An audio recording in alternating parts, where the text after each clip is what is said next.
August 19th, 1987, a lone gunman, Michael Ryan, took to the streets of Hungerford in Berkshire with an armoury of weapons. In the space of 1 hour, he fired over 119 shots, killing 16 people and injuring a further 15. That one man's actions changed the lives of the people at the centre of the killing spree. His devastation to their lives took less than an hour and stayed with them for a lifetime. It was a crime that changed Britain.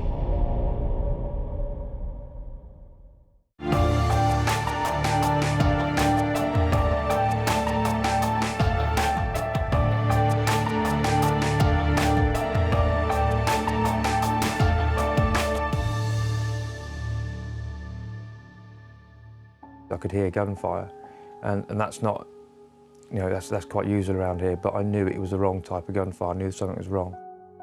Among those killed were passers-by and a policeman who tried to reason with him. Just said to Mum, "Oh my God, I've been shot," to which her response was, "Don't be stupid." And with that, he just opened fire on Mum's side of the car. Many people knew the gunman, a local man in his mid-20s who collected weapons. It's somebody that's been living within the community and somebody that would certainly have known quite a lot of his victims by sight, if not by name. Ambulance crews had come under fire as they attempted to tend for the wounded. You have people saying, my daughter or my son's up there and why aren't you doing anything? And people were shouting at you, but you couldn't actually put the crews at risk. A heavily armed man walking through this quiet country town, shooting people apparently at random. It's just going to alter everybody's perspective of life, full stop. Michael Ryan was a 27-year-old who lived with his mum in Hungerford. His father had passed away 2 years previously. Ryan was a quiet man who kept himself to himself. He shunned socializing, instead dedicating time to his one passion, guns, spending hours down at the shooting range. He'd never come to police notice, he wasn't known to us, and he wasn't known, in all fairness, to many people in Hungerford. I know he had lots of different jobs and things, because my grandmother, who lived in the same road, used to gossip about everybody that lived in the street, and that was sort of coming across in conversation, you know, that things that his mother had said about him, but nothing at all to indicate anything sort of sinister really was going on. And I don't think anybody could sort of quite believe that it was Michael Ryan, because a lot of the other people who were injured did come from Southview and they were his neighbours. In the ambulance service, we took his father to the day centre on a regular basis. And the only time that I actually came across Michael Ryan was when we used to take him home. And sometimes he used to be sort of standing in the doorway. You'd only see him if he was walking his dog or he was doing something for his mum's car, and that was it. Never see him any other time. This film will tell the story of the Hungerford Massacre through the eyewitness accounts of 4 people at the centre of the tragedy.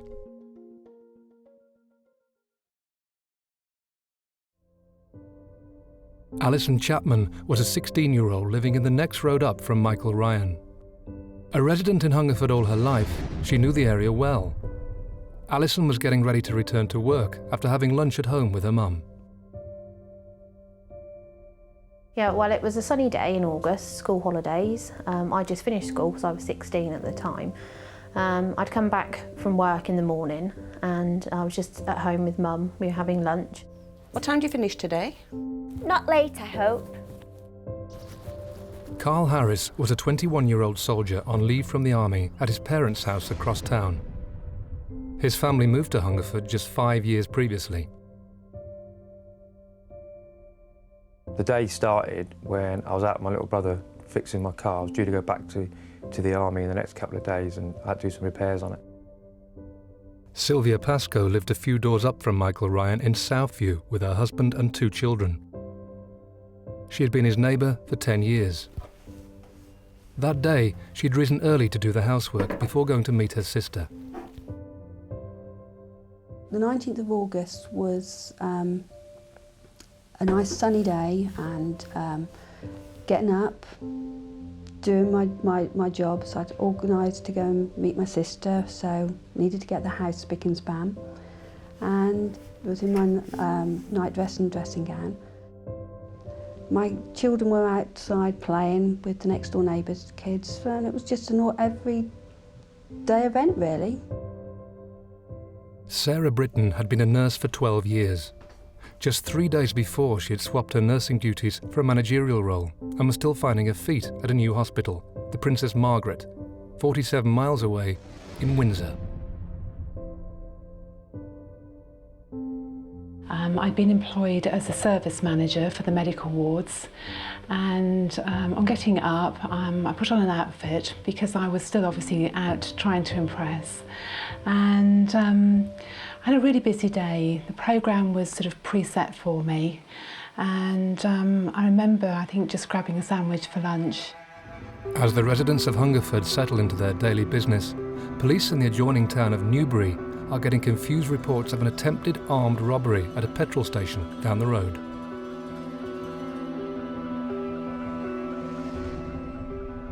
These calls to the police are the first indications of a gunman on the loose. In Savernake Forest, 10 miles from Hungerford, Michael Ryan marches Sue Godfrey away from her small children and shoots her 13 times.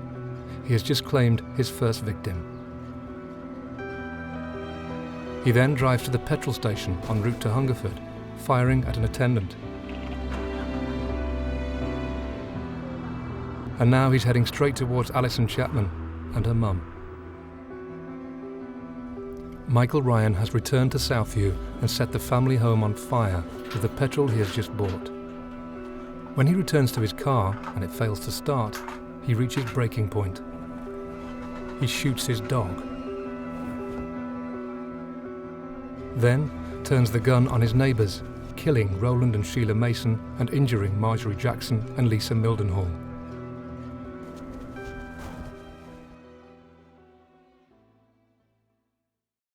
Our house backed onto what is the primary school in Hungerford, and they were doing maintenance work, so there were scaffolders and builders, and we just heard what was like scaffolding poles being dropped. Did you hear that noise? Probably kids playing, don't worry. They'll make the horses skittish. Can we go check on them? They'll be fine. Come on, let's get you to work. See, they're really loud. I'm sure they're coming from near Southview. So we thought, oh, Mum dropped me off at work, but we'll go via that way just to check that she's all right, not running around the field and hurting herself. We turned down the bottom of Clark's Gardens, which is where we lived.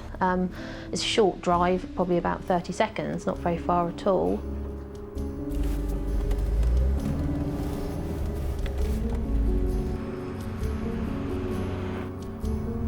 As Alison and her mum head towards Southview, over at the hospital, Sarah Britton is receiving sketchy reports of a serious incident unfolding in Hungerford.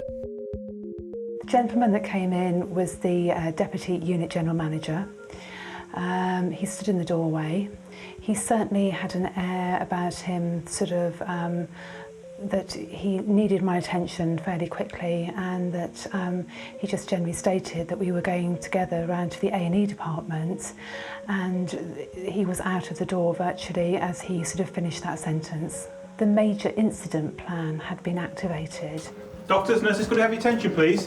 It wasn't until we were actually in the department that he briefed all the staff to say that there had been an incident at Hungerford. Meanwhile, a concerned Alison and her mum are almost at Southview. Because I was working in a sandwich packing company, it was a summer holiday job, I'd learnt to pack tuna and onion sandwiches, and we'd had them for lunch, and we were talking about that. In front of us was a police car which was parked on the right-hand side. It was parked half up the bank, so it just looked like it had parked there out the way for passing traffic. In front of the car, our car, Michael Ryan was stood with the gun across his chest. He was in camouflage from head to toe. He just glanced towards the car, and then before me and Mum could really say an awful lot to each other, he just opened fire on the car.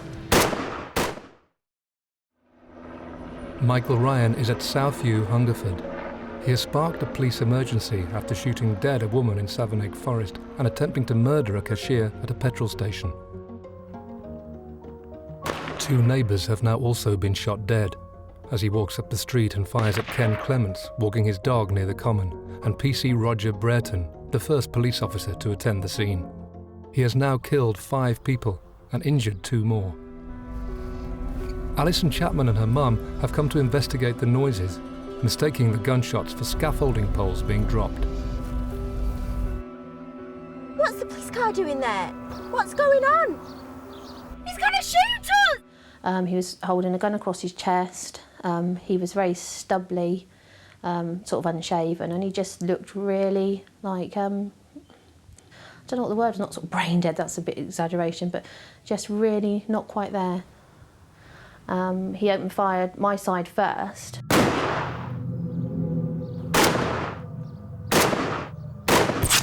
I remember putting my leg down and pulling it up and just said to Mum, "Oh my God, I've been shot," to which her response was, "Don't be stupid." And with that, he just opened fire on Mum's side of the car. When I glanced to her, and she's quite small, and her head was like twice the size of its normal size. She looked like she'd been pepper sprayed with blood. She had a cut to her neck and a cut right over her shoulder and was just pouring with blood. Then it went quiet. He'd obviously run out of bullets. And Mum just sort of put the car in reverse. Don't know how she managed to, and she just reversed back down Southview.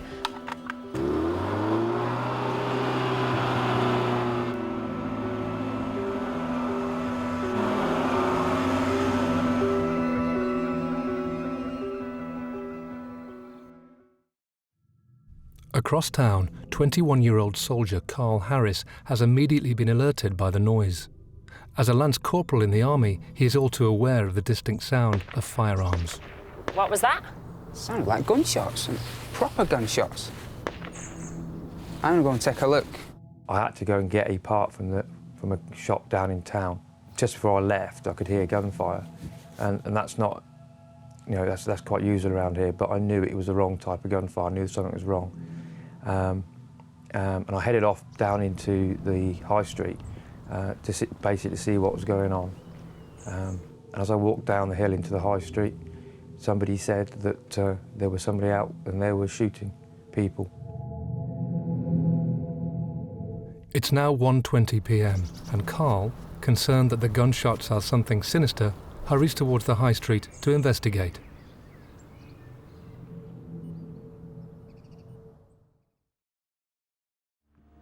Remarkably, after both being shot by Michael Ryan, Alison Chapman and her mum are managing to drive to the doctor's clinic, almost a mile away.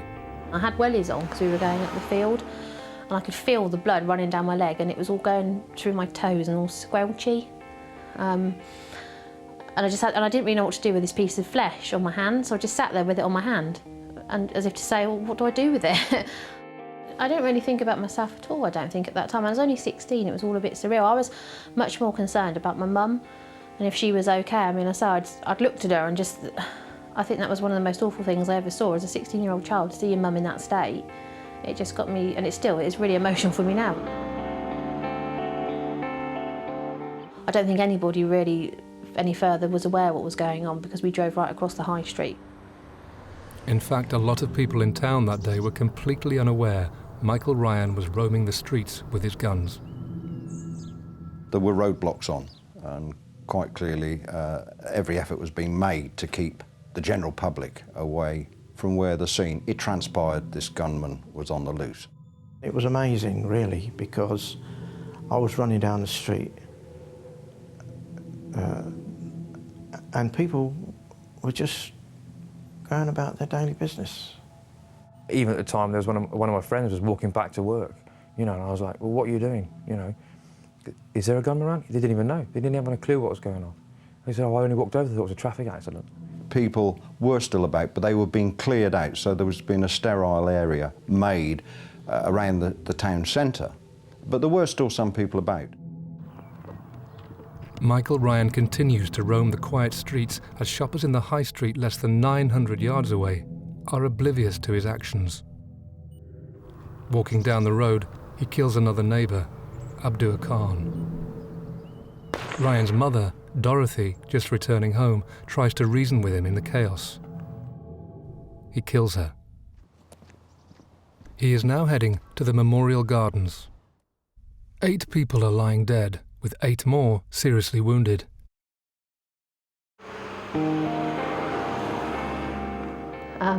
As we turned down into the croft, Mum said, where shall I park the car? When I was 16 at the time, and I don't swear very often, And I certainly didn't back then, but my response was something like, just bloody stop the car. With that, we then crashed into the verge outside the doctor's surgery, which is there, there's a big tree. The brakes had gone on the car, so we just sort of came into land. One of the nurses then came out with the doctor, and that she helped me into the surgery with sort of, I had my arm round her and we sort of limped in. But so I was taken into a different room then and just kept with the nurse. She was rubbing my leg constantly, obviously trying to keep the circulation going, and I was asking her questions like, how big's the hole? Because obviously it's in the bottom of my thigh and I couldn't see it, and she was sort of saying, well, that's sort of like saucer size, you know, and you know, not to worry, we'll get you sorted out. Okay.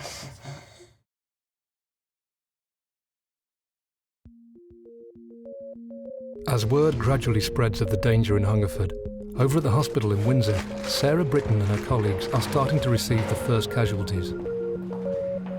I very quickly gave a brief summary of my sort of immediate sort of past experience so that my colleagues had some idea of what my level of professional sort of capability and skills were at that time. The exit wound is always much larger than the entry wound, so when you're assessing your patients, you need to look for a large exit wound. If there's anything By then, the first ambulance, you could hear the ambulance actually approaching the hospital.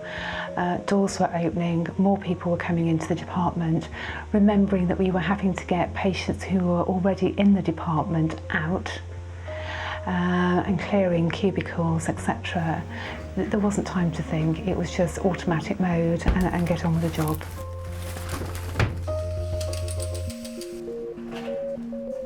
All we knew that there was an incident in Hungerford, and then somebody, I think, actually said there had been a shooting.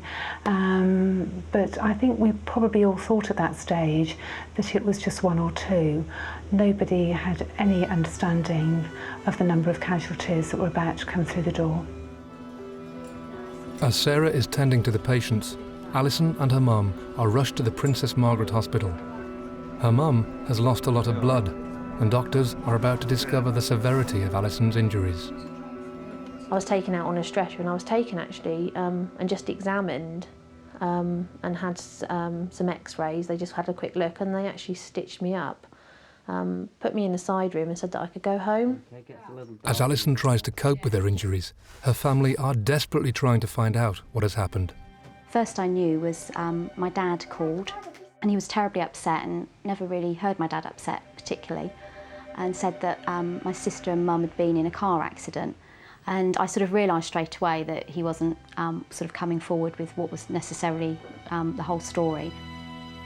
I remember it being chaotic when we got down there. I remember being dropped off at the front of the hospital and trying to go into reception and find out what was happening. Don't worry. I think the first person that came in and told me anything was Dad, before any of the doctors turned up, and I just remember him breaking down and being really, really absolutely floored, and never seeing him like that, and then realising that it was a lot worse than I'd imagined, really. Meanwhile, back in Hungerford, Ryan remains unchallenged as the police hunt continues. He's now moved on to kill Francis Butler in the Memorial Gardens, then calmly walked the streets, killing Marcus Barnard, Douglas Wainwright and Eric Vardy, and injuring a further 4. The death toll is now 12, with 12 severely injured. Karl Harris, oblivious to all of this, is about to discover the enormity of what is unfolding. So I just wandered up there, you know, to see what was going on. And it wasn't until I actually, I can't remember the name of the road, went up the little cut and walked round to the top that I actually saw him stood there, that I realised something was wrong. It wasn't until he actually started opening fire that I thought, you know, basically thought, well, this is not good. In the last 45 minutes, 12 people have been shot dead and 12 injured as Michael Ryan roams the streets of Hungerford. As police hurry to stop any further bloodshed, Karl Harris has just caught Ryan's attention on the corner of Priory Road. They now stand face to face. I don't think he saw me first of all, and I carried on up. He then just turned around and looked straight at me. Here, I do believe this house here at the time had a high hedge. I don't remember it, but I found myself in the garden, but somebody else was told me that I'd actually dived through the hedge and just waiting there. I could hear gunshots, but I didn't know whether I was hit. What's it like to be hit? Does it hurt? So I'm obviously feeling myself. As Karl takes cover, police are still struggling to locate Ryan's whereabouts, largely due to hampered communications. To add to this, their usually swift firearms department are on a training exercise over 50 minutes away, making a quick response difficult. The Ryan family home in Southview is now blazing uncontrollably. Fire crews aren't allowed to get through until it is safe to do so. And as the fire destroys adjoining homes, just a few doors up, Sylvia Pascoe, a neighbour of Ryan's for 10 years, is trying to save the life of a 14-year-old girl. Suddenly I heard breaking of glass and sort of stopped for a few seconds. My son came running in to get me because I'm in St John's ambulance, so his first port of call was, I'll get Mum. So I dropped everything, wasn't dressed, went round with him and went into my next door neighbour's kitchen to find the young girl that was standing there saying, I've been shot. I thought, delirious, doesn't happen. And she was worried about her trousers. They were sisters and they were yellow, but they'd started to turn pink. And my first reaction was, I need to find out what your injuries are. I'll lay you down because you're going to fall down. I could see that there was a nasty gash in the top of her leg on the right, and there was blood pouring from this, and I thought to myself, well, I need to stop it. And I had a neighbour there who said, I'll get whatever you need. I sent Robert. And we grabbed towels, etc. I don't know whether this will help. And we put her leg on a flower pot to raise it. In the background, we could hear what I would call firecrackers. And it still didn't sink in, because my main concern was, you know, stopping this bleeding and making sure she wasn't going to go unconscious. I stayed by her side, on my knees, with the only way I can describe it is one hand supporting the bottom of the leg and then one over the top, with all these towels on top and just pressing down for direct pressure. We don't use tourniquets, and going through my mind was, what can I do if this doesn't work?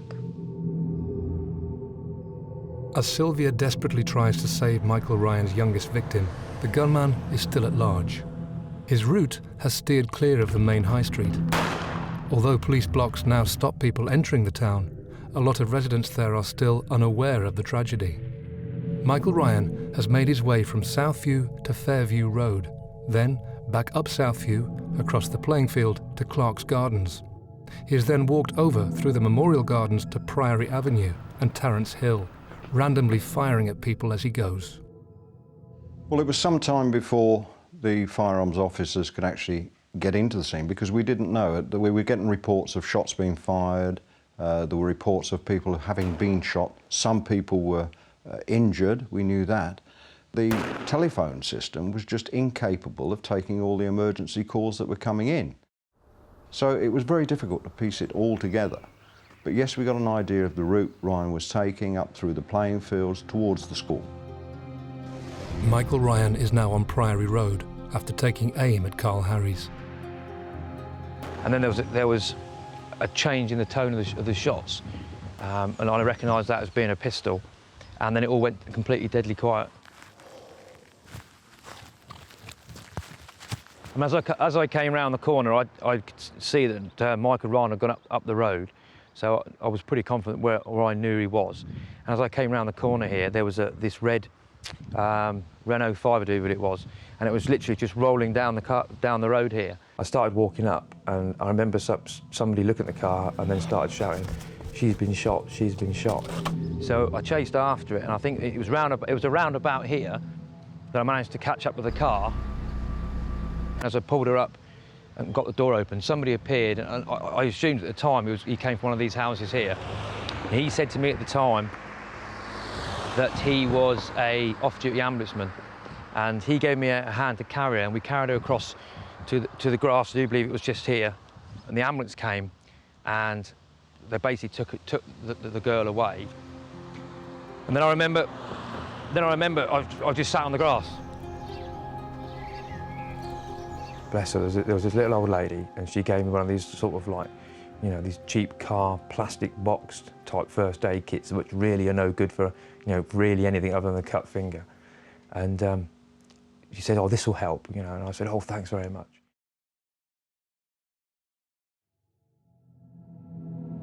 As Ryan kills his 13th victim, 22-year-old Sandra Hill, this is now the biggest single massacre in the UK.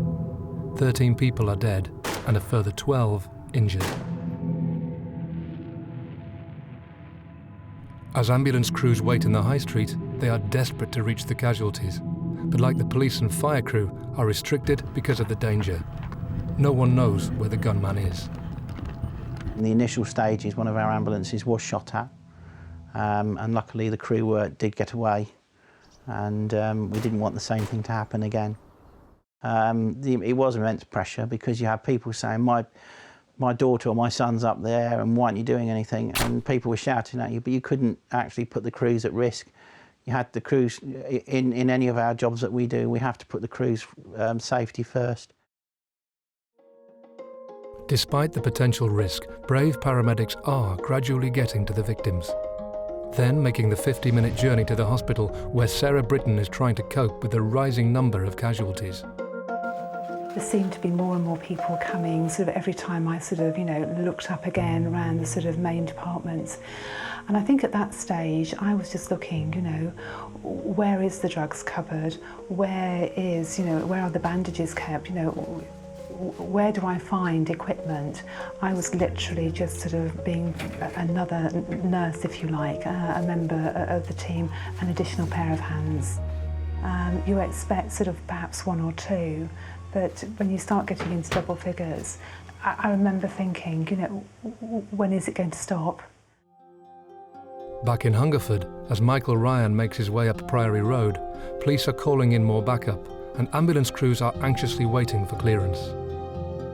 You know, it was important to get people out of the situation, as many as we could, but at the same time you've also got the problem of the person running around with the gun, and you don't know where he is, so therefore you don't want to send the ambulances up into a danger area. And they would be detailed to go to Priory Road. Another one would be detailed to go to Tarrants Hill, and it was sort of one ambulance to one section, as it were. Over in Southview, as paramedics manage to reach Sylvia and Lisa Mildenhall, she has been shot 4 times and is losing a lot of blood. As they tend to her severe injuries, Sylvia is left to seek refuge at her neighbours. Both myself and the neighbour, we were sort of just stood there, and we just sort of looked at each other, and we went to number 11. Nobody had told us who it was that had the gun at that time. I mean, because we had no radio on, no television on. We were sitting in the bedroom and we were sort of talking. I remember one of the kids dropped the Lucy and we all jumped. And then suddenly we looked out the bedroom window and there was these police in the school field with riot gear on. And they shouted and they said, "Right, when I tell you to run, I want you to come to the front door and I want you to run. I don't want you to stop. I want you to carry on down the road and I want you to run." As Sylvia remains unaware that Michael Ryan has killed 13 people and injured 12, including Lisa, Karl Harris, who has already come face to face with the gunman, hasn't turned on his heel. Instead, he's now running towards Michael Ryan, trying to save others. I was very dubious about going around the bend, because you go around the bend and the road is dead straight all the way up. And I thought, if I go around there, he can see me, then help, I made the decision that, there's people up there that need help, I'm going to go up there. So on the left-hand side, there's a whole row of cars, and I sort of worked my way up, keeping low between the cars and the wall. And then I stopped, and I just didn't feel I felt that something's not right. And I had a sort of quick look over the car, and he was actually come back, and he was actually just the other side of the car. And at that point, I was like, I'm getting under this car. I don't know, it was quite eerie because you could see his foot, you could see his feet. It was a silly little things like, are my feet in? Have I got all my hands in? Is my feet in? Is he going to walk around and find my foot?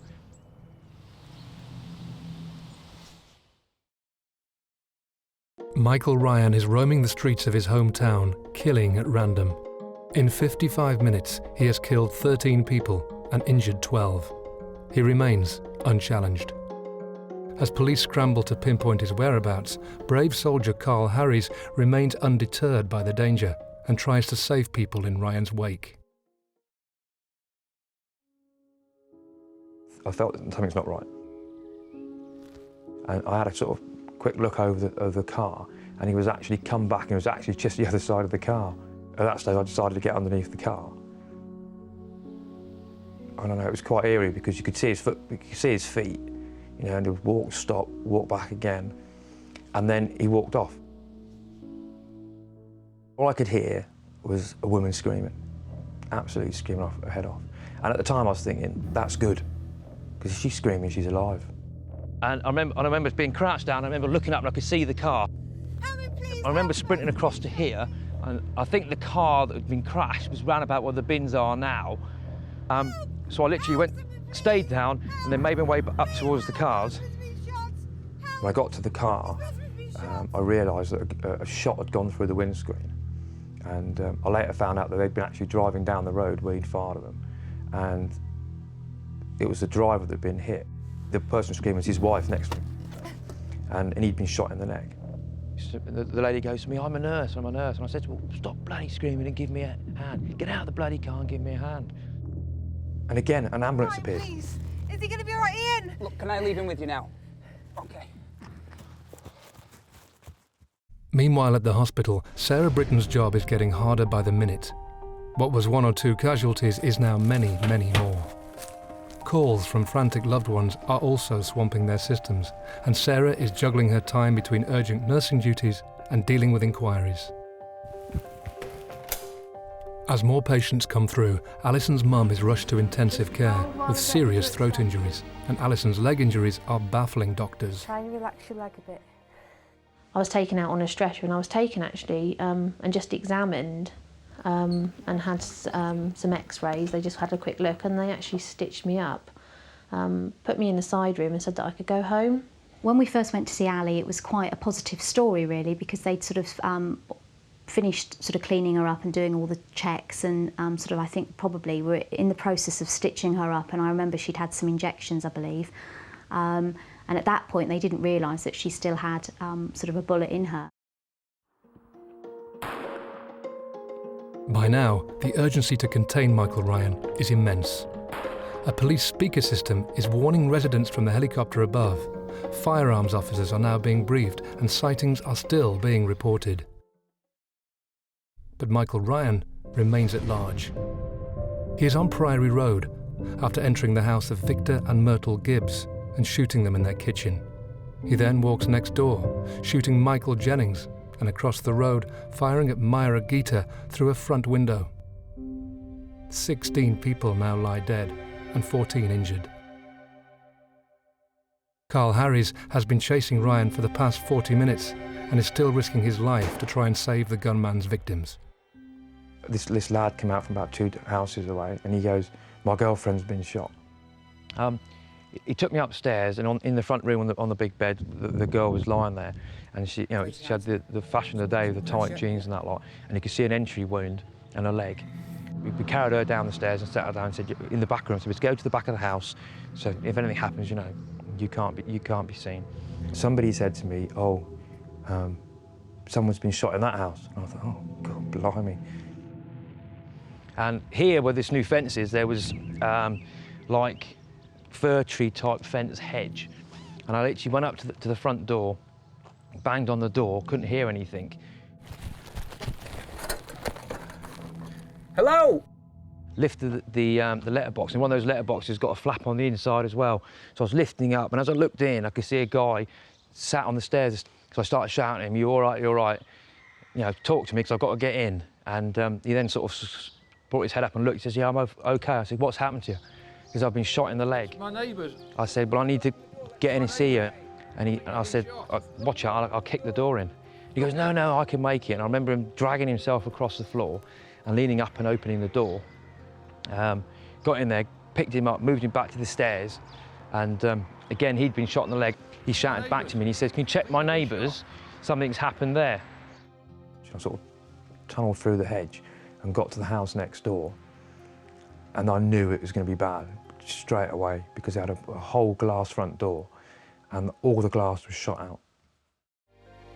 As Karl rushes to another house, Alison's condition alarmingly deteriorates.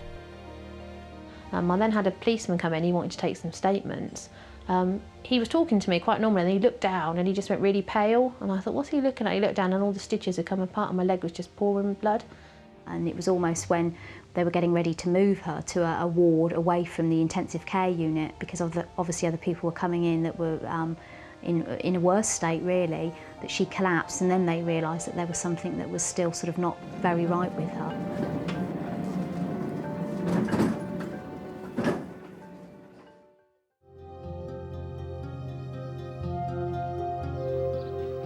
It is now 1:45 p.m.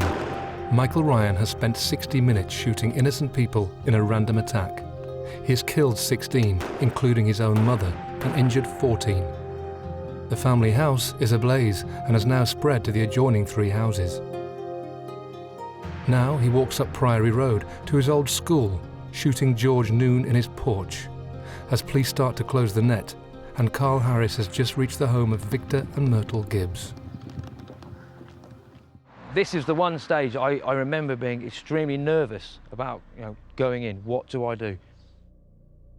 I was trying to be, tactical about it, military-wise, and sort of going in carefully, keeping low, and all the sort of things they trained to do. And because I was doing that, I didn't realise there was a big, massive pile of glass, and I started walking on the glass, and it made an awful noise, or it felt like an awful noise. And then I heard a noise response, and I thought, oh God. I just stood there, and then that noise I could suddenly hear was a woman's voice, and she was like, "Help me, please help me, my husband, please help me." Dead quiet. I thought, if he's in the house, he must have heard that. He will respond. I'll hear movement from somewhere, and the stairs is to my right. I was just literally just staring at the stairs, in case he came down, and nothing happened. So I started making my way into the kitchen, and to my right on the back. There was like a kitchen back door, and there was this old lady that was sort of like curled around the door with her back to the door, and her husband laid on top of her. And it was sad, because straight away you could see her husband was trying to protect her. And she goes, my husband, is he dead? And I said, no, of course he's not dead, don't be silly. He's all right, let's worry about you. And I remember lifting him up and pulling him off of her. And she had been shot. I remember having this plastic first aid kit, and I just looked at it, opened it, and went, that is just so no good. I thought, I need more kit. Basically, I need more kit. I was going to run back across the road to where the girl had been shot before, and asked them if they had a first aid kit. And as I came out, I thought, no, sod it, I'm going for it, and just going to run straight across the road. As I came out of the house, as I looked up this road, obviously, and I looked left before I ran across, and right at the bottom of the road there was an ambulance. So I stood there like a madman waving. It suddenly dawns on me then, like, you're facing down the road waving like a madman and he's behind you somewhere. So it was sort of like back into the side and feebly, but they'd already spotted us and they flashed the lights. Karl helps the paramedics with 4 of Michael Ryan's victims. Over 3 hours later, he heads up to the school. It is now 5:26 p.m.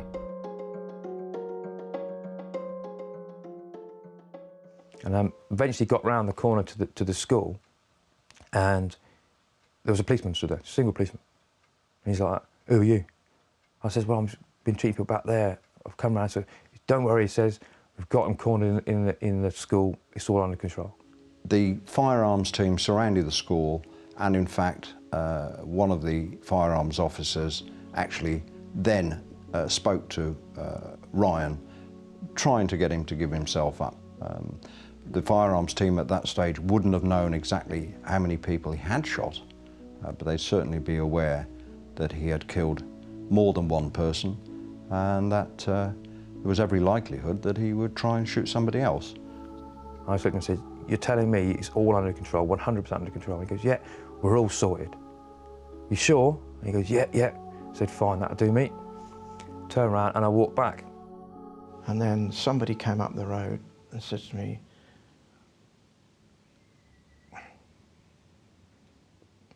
sorry. Carl's in the high street, he's all covered in blood.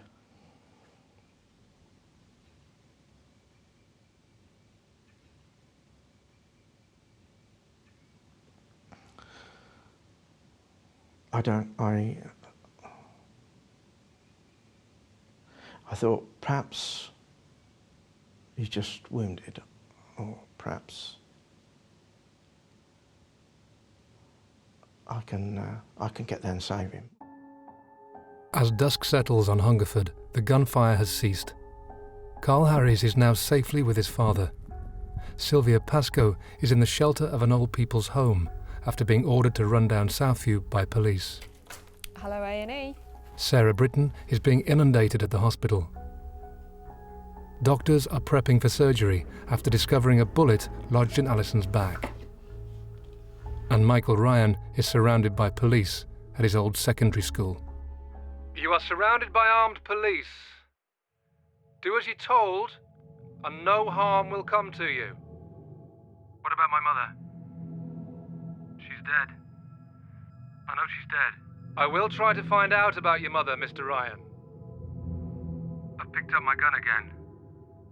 If only the police car hadn't turned up, if only my car had started. I'm not coming out until I know about my mother. Mr. Ryan, I'm still trying to find out. If you come down, we'll be able to find out together. At 6:52 p.m, after attempted negotiations for over an hour, police hear a single muffled shot from inside the school.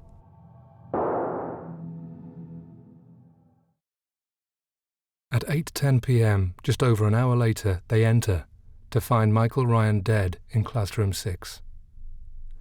The Hungerford Massacre on the 19th of August 1987 will never be forgotten, but for the brave victims, residents and emergency services, they have tried hard to rebuild their lives.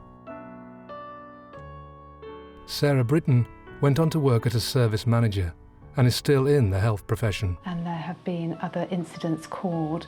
Some of them have probably not come to anything, others have.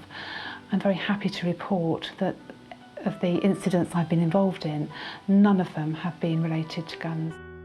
Sylvia Pascoe still lives in Southview and works with the St John's ambulance. He said she lost 3 pints of blood, and if you hadn't done what you did, she'd have died. Alison Chapman's mum recovered, and despite the bullet still lodged in Alison's back, she was thrilled to give birth. Just tend to get on with it. I mean, I'm still here. You know, I've got a wonderful husband and a beautiful son, so I'm making the best of what I got. Karl Harris is now a captain in the British Army. He received a commendation for his bravery. He handed me a letter and he said, "This is from Buckingham Palace." And you know, I sat there and opened it up and he goes, "What's it say?" He goes, "What's it say?" And I said, "Oh, I've been told that I'm going on the honours list and I'm getting a Queen's commendation for bravery." But I was determined that one person was not going to stop me living in a house that I loved, in a neighbourhood that I loved. Michael Ryan took just 1 hour to leave a trail of devastation that tragic day. Before this massacre, Hungerford hadn't witnessed a murder for 111 years. With 84 rounds from his AK-47, 34 from a Beretta pistol, and 1 round from his M1 carbine, he shot 31 people, killing 16, before turning a gun on himself. It's the people who were there, it's their families, the ambulance girls, the policemen watching their colleagues being shot. So those are the people that really I feel so sorry for. They classify Michael Ryan as a loner who lived with his mum, but I've got friends and, you know, that are loners and live with their parents. You know, that doesn't make somebody get an armoury of weapons and go out and kill a lot of people. You know, they try and psychoanalyse him, but I always say the only person that could say why he did it isn't here, and that is Michael Ryan. As a result of the massacre, gun laws in the UK were changed to stop anyone possessing a semi-automatic weapon. Has it made a difference?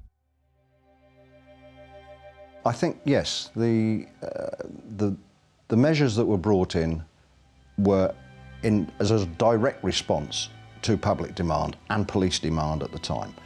Why did a person need to possess an AK-47 semi-automatic rifle?